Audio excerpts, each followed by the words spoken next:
Hey, Slater Crusaders.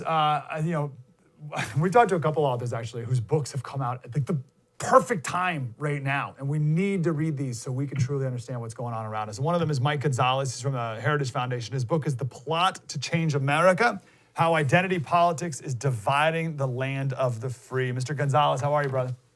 Hi, how are you? It's great to be on with you. Obviously, sad times for the country, but yeah.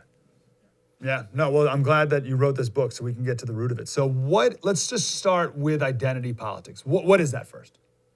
Well, identity politics really is the division of America into groups that can be based on race, ethnicity, sex, sexual orientation, gender, even disability status, whatever conveys a status of victimhood that the members of the group can then use to claim attention, respect, dignity, rewards, compensatory justice. In order to do that, the purveyors of this must instill in these members, and sometimes these groups are created by the government, in these members grievances against the government, against society, against America. Obviously, this is not a great way to run a railroad, let alone a country, and we're seeing the consequences today in the summer of 2020. When did victimhood become a virtue as opposed to whatever the opposite is, like overcoming obstacles, right? That used to be the virtue. When did victimhood become it? It's been a slow process. There's two social scientists, Manning and Campbell, who've written a book called Cult of Victimhood. Previous to that was a dignity culture, and it was exactly the opposite. You derived your claims on your pride from having overcome victimhood, having overcome problems. We're all faced with problems. Life is not easy. You've had them, I've had them, all of your listeners have had problems. We have to devise ways to overcome that, and then we used to feel the pride in doing that, and that's what was our claim to greatness, was having overcome challenges that life throws our way.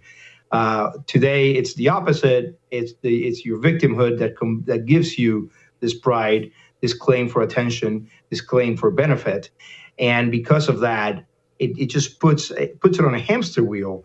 If you derive pride and benefit from being a victim, you're never going to solve your problem. You're always going to be a victim. You have zero incentive to solve a problem. This is why it is corrosive to society.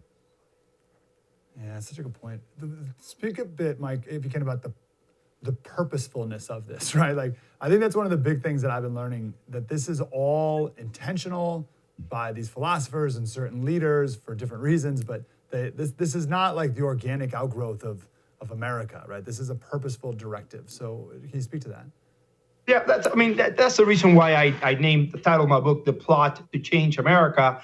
There are no Thursday night meetings in a basement.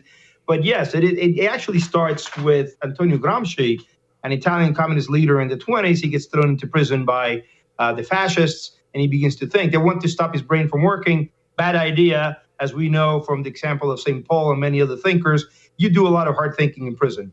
So Antonio Gramsci realizes that Marx had promised constant revolution. The worker was going to rise up and overthrow the bourgeoisie everywhere. It had failed every time since 1848. It only succeeded in Moscow in 1917.